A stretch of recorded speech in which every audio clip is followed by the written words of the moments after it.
Cinema ஒரு அழகான அரக்கன். அது என்ன அரக்கனில் அழகானவன் அழகில்லாதவன் அப்படின்னு ரொம்ப மோசமான ஒரு விஷயங்க. அழகான அரக்கன் அப்படின்னா அந்த அரக்கன் வந்து எவனை வந்து உச்சத்தில் கொண்டு போவான், எவனை கீழே தள்ளுவான் தெரியாது. அந்த சினிமாவுக்குள் அந்த அழகான அரக்கனுக்குள் மாட்டி தப்பித்தவர்கள், மாட்டி வென்றவர்கள் அதிகம். காணாமல் போனவர்கள் கோடிக்கணக்கில் நம்ம சொல்லலாம். அதை பற்றி பேசிக்கிட்டு இருந்தால் எத்தனை எபிசோடெல்லாம் பேசலாம். ஆனால் மனசு தாங்காத ஒரு விஷயம் என்னென்னா, துளுவத இளமை நடிகர் அபிநயோடைய மரணம். ஒரு தாங்க முடியாதது. சமீப காலமாகவே தெரிய வந்தது. நான் கூட ஒரு கடந்த இதில் ஒரு வீடியோ கூட பேசியிருந்தேன். இது மாதிரி தோற்று போனவர்கள், சினிமாவில் காணாமல் போனவர்கள், திறமை இருந்தும் சரியான வாய்ப்பு கிடைக்காதவர்கள், வாய்ப்பு கிடைத்தும் அந்த அதிர்ஷ்டம்னு ஒன்று இருக்குல்ல, அது ரொம்ப ரொம்ப முக்கியம்.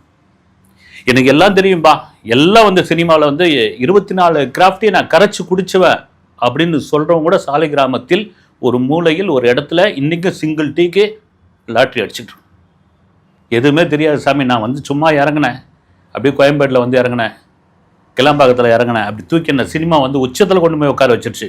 அதுவும் பண்ணும். புரிஞ்சுக்கவே முடியாது. இங்கு ஜெயித்தவனை விட தோத்தவன் ரொம்ப ரொம்ப ரொம்ப அதிகம். அவனுடைய கதையெல்லாம் கேட்டினா கண்ணீர் கதை. அப்படி ஒரு அழகன் அபிநய். உண்மையிலே அழகங்க. நான் இன்டர்வியூ பண்ணியிருக்கிறேன். ஜங்ஷன் ஒரு படத்துக்காக இன்டர்வியூ பண்ணியிருக்கிறேன். அந்த மரணம் தாங்க முடியாத ஒரு விஷயம். ஏன்னா எப்படியாவது இந்த அதாவது கல்லீரல் பாதிப்பிலிருந்து மாற்று அறுவை சிகிச்சைக்காக காத்து கொண்டிருந்த ஒரு நடிகர். உதவிலாம் பண்ணாங்க. அந்த உதவி கூட வெளியே தெரிய வந்த பிறகு தான் யாருக்கிட்டும் போய் உதவி கூட கேட்க காணோம். என்ன சொல்கிறது, ஒரு தன்மானம் மிக்க ஒரு கலைஞனாக இருந்திருக்காப்புல. நான் ஒரு வீடியோ பேசினப்போ என் லைனில் கூட வந்தார்.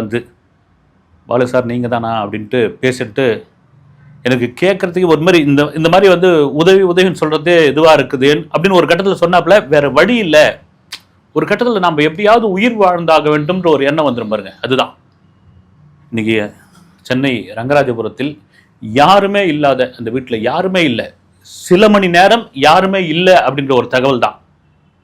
காலையில் யாரோ அவங்க தெரிஞ்சவங்க கதவை தட்டி பார்த்துருக்காங்க. கதவை திறக்கல. உள்ளே போய் பார்த்த பிறகு தெரியுது ஒடுங்கி அப்படியே ஒடுசலாகி போய் எலும்பும் தோலுமாய் அப்படி அந்த உருவத்தை பார்க்கும்போதே நம்ம பகீர்னு இருக்குது.